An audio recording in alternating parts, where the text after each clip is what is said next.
ટૂંકી વાર્તાઓની દુનિયાની અંદર સૌથી બેસ્ટમાંથી કોઈ બુક પસંદ કરવાની આવે તો ટોપ 3 ની અંદર કે ટોપ 5 ની અંદર આ બુકનું નામ મને લેવાનું મન થાય.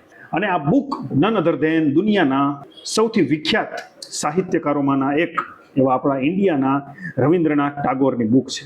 અને આની અંદર જબરદસ્ત શોર્ટ સ્ટોરીઝનું કલેક્શન છે. આ બુકનું નામ છે અતિથિ. આ બુક વાંચ્યા પછી મને ટાગોરની જે કલા શૈલી છે, એનો જે વૈભવ છે વાર્તાનો, એનો મને થોડીક એવી ઝલક આમાંથી મળેલી છે.